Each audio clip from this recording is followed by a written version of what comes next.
El domingo me costó mucho despertarme y fue necesario que María me llamara y me sacudiera. No habíamos comido porque queríamos bañarnos temprano. Me sentía completamente vacío y me dolía un poco la cabeza. El cigarrillo tenía gusto amargo. María se burló de mí porque decía que tenía cara de entierro. Se había puesto un traje de tela blanca y se había soltado los cabellos. Le dije que estaba hermosa y rió de placer. Al bajar golpeamos en la puerta de Raimundo. Nos respondió que bajaba. En la calle, por el cansancio y también porque no habíamos abierto las persianas, la claridad del día lleno de sol me golpeó como una bofetada. María saltaba de alegría y no se cansaba de decir que era un día magnífico. Me sentí mejor y me di cuenta de que tenía hambre. Se lo dije a María, quien me señaló el bolso de hule donde había puesto las 2 mallas de baño y una toalla. Teníamos que esperar y oímos cómo Raimundo cerraba la puerta. Llevaba pantalones azules y camisa blanca de manga corta, pero se había puesto sombrero de paja, lo que hizo reír a María, y sus antebrazos eran muy blancos debajo del vello oscuro. Yo estaba un poco repugnado. Silbaba al bajar y parecía muy contento. Me dijo, «Salud, viejo», y llamó señorita a María. La víspera habíamos ido a la comisaría y yo había atestiguado que la muchacha había engañado a Raimundo. No le costó a éste más que una advertencia. No comprobaron mi afirmación. Delante de la puerta hablamos con Raimundo. Luego resolvimos tomar el autobús. La playa no estaba muy lejos, pero así iríamos más rápidamente. Raimundo creía que su amigo se alegraría al vernos llegar temprano. Íbamos a partir cuando Raimundo, de golpe, me hizo una señal para que mirara enfrente. Vi un grupo de árabes pegados contra el escaparate de la tabaquería. Nos miraban en silencio, pero a su modo, ni más ni menos que si fuéramos piedras o árboles secos. Raimundo me dijo que el segundo a partir de la izquierda era el individuo y pareció preocupado. Sin embargo, agregó que la historia ya estaba concluida. María no comprendía muy bien y nos preguntó de qué se trataba. Le dije que eran unos árabes que odiaban a Raimundo. Quiso entonces que partiéramos enseguida. Raimundo se irguió, rió y dijo que era necesario apresurarse. Nos dirigimos a la parada del autobús, que estaba un poco más lejos, y Raimundo me anunció que los árabes no nos seguían. Me volví. Estaban siempre en el mismo sitio y miraban con la misma indiferencia el lugar que acabábamos de dejar. Tomamos el autobús. Raimundo, que parecía completamente aliviado, no cesaba de hacerle bromas a María. Me di cuenta de que le gustaba, pero ella casi no le respondía. De vez en cuando me miraba riéndose. Bajamos a los arrabales de Argel. La playa no queda lejos de la parada del autobús, pero tuvimos que cruzar una pequeña meseta que domina el mar y que baja luego hacia la playa. Estaba cubierta de piedras amarillentas y de asfódelos blanquísimos que se destacaban en el azul ya firme del cielo. María se entretenía en deshojar las flores, golpeándolas con el bolso de hule. Caminamos entre filas de pequeñas casitas de cercos verdes o blancos, algunas hundidas con sus corredores bajo los tamarindos, otras desnudas en medio de las piedras. Desde antes de llegar al borde de la meseta podía verse el mar inmóvil y, más lejos, un cabo soñoliento y macizo en el agua clara. Un ligero ruido de motor se elevó hasta nosotros en el aire calmo, y vimos, muy lejos, un pequeño barco pescador que avanzaba imperceptiblemente por el mar deslumbrante. María recogió algunos lirios de roca. Desde la pendiente que bajaba hacia el mar vimos que había ya bañistas en la playa. El amigo de Raimundo vivía en una pequeña cabañuela de madera en el extremo de la playa. La casa estaba adosada a las rocas y el agua bañaba los pilares que la sostenían por el frente. Raimundo nos presentó. El amigo se llamaba Masón. Era un individuo grande de cintura y espaldas macizas, con una mujercita regordeta y graciosa de acento parisiense. Nos dijo enseguida que nos pusiésemos cómodos y que había peces fritos que había pescado esa misma mañana. Le dije cuánto me gustaba su casa. Me informó que pasaba allí los sábados, los domingos y todos los días de asueto. Me llevo muy bien con mi mujer, agregó. Precisamente su mujer se reía con María. Por primera vez, quizá, pensé verdaderamente en que iba a casarme. Masón quería bañarse, pero su mujer y Raimundo no querían ir. Bajamos los tres y María se arrojó inmediatamente al agua. Masón y yo esperamos un poco. Hablaba lentamente y noté que tenía la costumbre de completar todo lo que decía con un «y diré más», incluso cuando, en el fondo, no agregaba nada al sentido de la frase. A propósito de María, me dijo: «Es deslumbrante y, diré más, encantadora». No presté más atención a ese tic porque estaba ocupado en gozar del bienestar que me producía el sol. La arena comenzaba a calentar bajo los pies. Contuve aún el deseo de entrar en el agua, pero concluí por decir a Masson: «¿Vamos?». Me zambullí. Él entró en el agua lentamente y se sumergió cuando perdió pie. Nadaba bastante mal, de manera que le dejé para reunirme con María. El agua estaba fría y me gustaba nadar. Nos alejamos con María y nos sentimos unidos en nuestros movimientos y en nuestra satisfacción. Hicimos la plancha mar adentro, y sobre mi rostro, vuelto hacia el cielo, el sol secaba los últimos velos de agua que me corrían hacia la boca. Vimos que Masson regresaba a la playa para tenderse al sol. De lejos parecía enorme. María quiso que nadáramos juntos.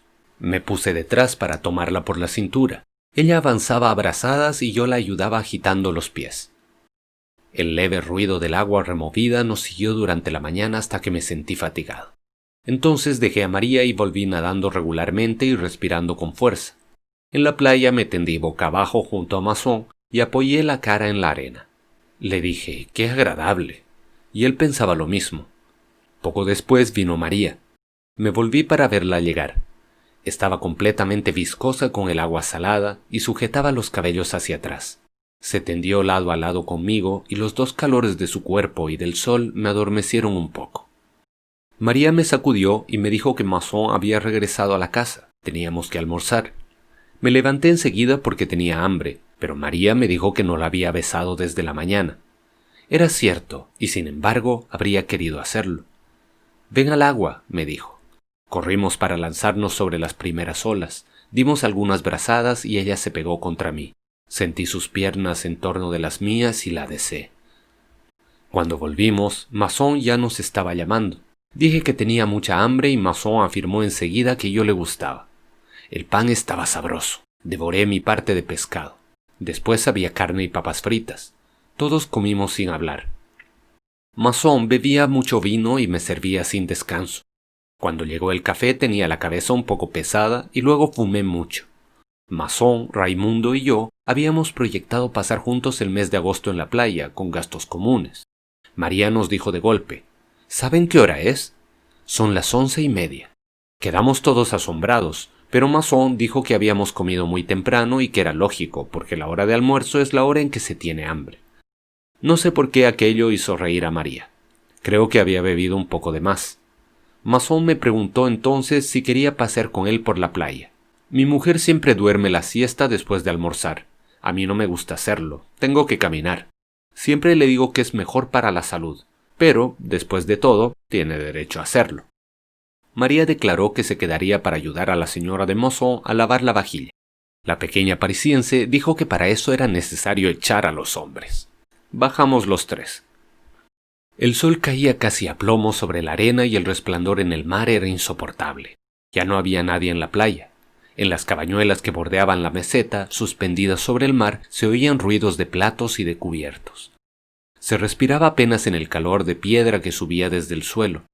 Al principio, Raimundo y Masson hablaron de cosas y personas que yo no conocía. Comprendí que hacía mucho que se conocían y que hasta habían vivido juntos en cierta época. Nos dirigimos hacia el agua y caminamos por la orilla del mar. De vez en cuando una pequeña ola más larga que otra venía a mojar nuestros zapatos de lona. Yo no pensaba en nada porque estaba medio amodorrado con tanto sol sobre la cabeza desnuda. De pronto, Raimundo dijo a Masson algo que no oí bien, pero al mismo tiempo divisé en el extremo de la playa y muy lejos de nosotros a dos árabes de albornoz que venían en nuestra dirección. Miré a Raimundo y me dijo: «Es él». Continuamos caminando. Masson preguntó cómo habrían podido seguirnos hasta allí. Pensé que debían de habernos visto tomar el autobús con el bolso de playa, pero no dije nada.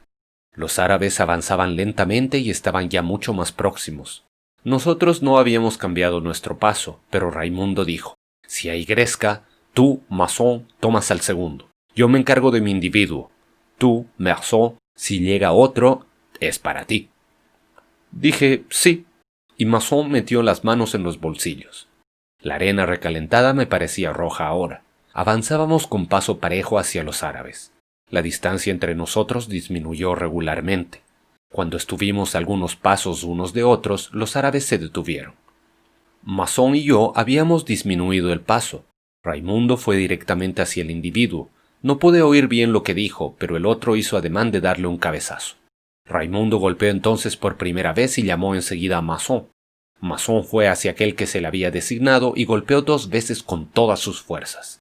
El otro se desplomó en el agua con la cara hacia el fondo y quedó algunos segundos así mientras las burbujas rompían en la superficie en torno de su cabeza. Raimundo había golpeado también al mismo tiempo y el otro tenía el rostro ensangrentado. Raimundo se volvió hacia mí y dijo: «Vas a ver lo que va a cobrar». Le grité: «¡Cuidado! ¡Tiene un cuchillo!». Pero Raimundo tenía ya el brazo abierto y la boca cortada por un tajo. Masón dio un salto hacia adelante, pero el otro árabe se había levantado y se había colocado detrás del que estaba armado. No nos atrevimos a movernos. Retrocedimos lentamente sin dejar de mirarnos y detenernos a raya con el cuchillo. Cuando vieron que tenían bastante campo, huyeron rápidamente mientras nosotros quedamos clavados bajo el sol y Raimundo se apretaba el brazo que goteaba sangre. Masón dijo inmediatamente que había un médico que pasaba los domingos en la meseta. Raimundo quiso ir enseguida, pero cada vez que hablaba la sangre de la herida le formaba burbujas en la boca. Le sostuvimos y regresamos a la cabañuela lo más pronto posible. Allí, Raimundo dijo que las heridas eran superficiales y que podía ir hasta la casa del médico. Se marchó con Masón y me quedé para explicar a las mujeres lo que había ocurrido. La señora de Masón lloraba y María estaba muy pálida. A mí me molestaba darles explicaciones. Acabé por callarme y fumé mirando el mar. Hacia la 1:30, Raimundo regresó con Masón. Tenía el brazo vendado y un esparadrapo en el rincón de la boca. El médico le había dicho que no era nada, pero Raimundo tenía aspecto muy sombrío. Masón trató de hacerle reír, pero no hablaba más. Cuando dijo que bajaba a la playa, le pregunté a dónde iba. Me respondió que quería tomar aire. Masón y yo dijimos que íbamos a acompañarle. Entonces montó en cólera y nos insultó. Masón declaró que no había que contrariarle, pero de todos modos le seguí. Caminamos mucho tiempo por la playa. El sol estaba ahora abrasador. Se rompía en pedazos sobre la arena y sobre el mar. Tuve la impresión de que Raimundo sabía a dónde iba, pero sin duda era una falsa impresión. En el extremo de la playa llegamos al fin a un pequeño manantial que corría por la arena hacia el mar detrás de una gran roca. Allí encontramos a los 2 árabes. Estaban acostados con los grasientos albornoces. Parecían enteramente tranquilos y casi apaciguados. Nuestra llegada no cambió nada. El que había herido a Raimundo le miraba sin decir nada. El otro soplaba una cañita y, mirándonos de reojo, repetía sin cesar las 3 notas que sacaba del instrumento. Durante todo este tiempo no hubo otra cosa más que el sol y el silencio con el leve ruido del manantial y las 3 notas. Luego Raimundo echó mano al revólver del bolsillo, pero el otro no se movió y continuaron mirándose. Noté que el que tocaba la flauta tenía los dedos de los pies muy separados. Sin quitar los ojos de su adversario, Raimundo me preguntó: ¿Lo tumbo? Pensé que si le decía que no, se excitaría y seguramente tiraría.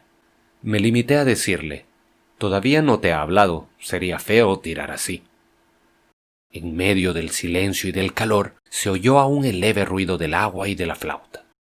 Luego Raimundo dijo: «Entonces voy a insultarlo, y cuando conteste, lo tumbaré». Le respondí: «Así es, pero si no saca el cuchillo, no puedes tirar». Raimundo comenzó a excitarse un poco. El otro tocaba siempre y los 2 observaban cada movimiento de Raimundo. «No», dije a Raimundo, «tómalo de hombre a hombre y dame el revólver. Si el otro interviene o saca el cuchillo, yo lo tumbaré». Cuando Raimundo me dio el revólver, el sol resbaló encima.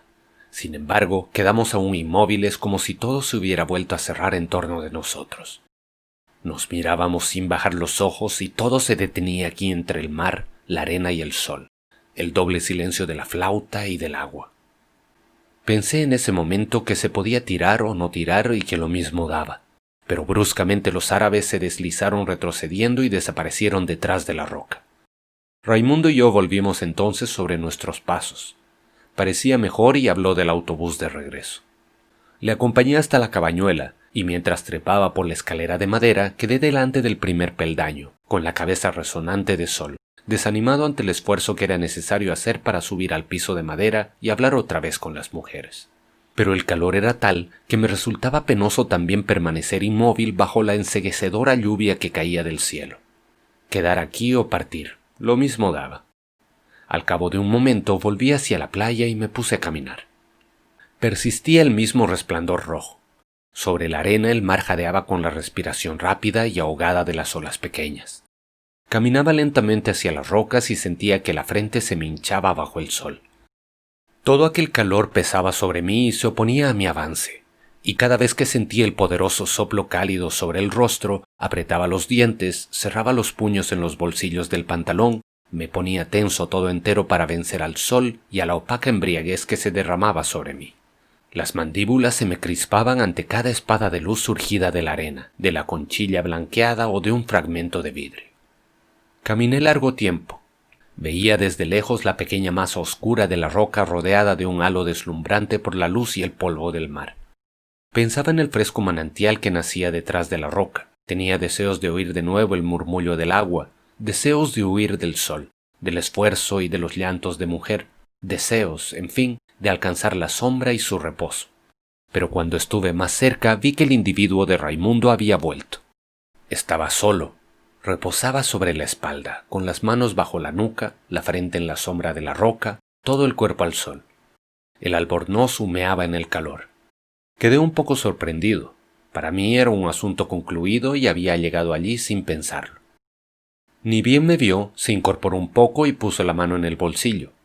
Yo, naturalmente, empuñé el revólver de Raimundo en mi chaqueta. Entonces se dejó caer de nuevo hacia atrás, pero sin retirar la mano del bolsillo. Estaba bastante lejos de él, a una decena de metros. Adivinaba su mirada por instantes entre los párpados entornados, pero más a menudo su imagen danzaba delante de mis ojos en el aire inflamado. El ruido de las olas parecía aún más perezoso, más inmóvil que a mediodía. Era el mismo sol, la misma luz sobre la misma arena que se prolongaba aquí. Hacía ya 2 horas que el día no avanzaba, 2 horas que había echado el ancla en un océano de metal hirviente. En el horizonte pasó un pequeño navío y hube de adivinar de reojo la mancha oscura porque no había cesado de mirar al árabe. Pensé que me bastaba dar media vuelta y todo quedaría concluido, pero toda una playa vibrante de sol apretábase detrás de mí. Di algunos pasos hacia el manantial. El árabe no se movió. A pesar de todo, estaba todavía bastante lejos. Parecía reírse, quizá por el efecto de las sombras sobre el rostro. Esperé. El ardor del sol me llegaba hasta las mejillas y sentí las gotas de sudor amontonárseme en las cejas. Era el mismo sol del día en que había enterrado a mamá y, como entonces, sobre todo me dolían la frente y todas las venas juntas bajo la piel. Impelido por este ardor que no podía soportar más, hice un movimiento hacia adelante. Sabía que era estúpido, que no iba a librarme del sol desplazándome un paso, pero di un paso, un solo paso hacia adelante. Y esta vez, sin levantarse, el árabe sacó el cuchillo y me lo mostró bajo el sol. La luz se inyectó en el acero y era como una larga hoja centellante que me alcanzara en la frente. En el mismo instante, el sudor amontonado en las cejas corrió de golpe sobre mis párpados y los recubrió con un velo tibio y espeso. Tenía los ojos ciegos detrás de esta cortina de lágrimas y de sal. No sentía más que los címbalos del sol sobre la frente e, indiscutiblemente, la refulgente lámina surgida del cuchillo siempre delante de mí. La espada ardiente me roía las cejas y me penetraba en los ojos doloridos. Entonces todo vaciló. El mar cargó un soplo espeso y ardiente. Me pareció que el cielo se abría en toda su extensión para dejar que lloviera fuego. Todo mi ser se distendió y crispé la mano sobre el revólver. El gatillo cedió. Toqué el vientre pulido de la culata y allí, con el ruido seco y ensordecedor, todo comenzó. Sacudí el sudor y el sol. Comprendí que había destruido el equilibrio del día, el silencio excepcional de una playa en la que había sido feliz. Entonces tiré aún 4 veces sobre un cuerpo inerte en el que las balas se hundían sin que se notara, y era como 4 breves golpes que daba en la puerta de la desgracia.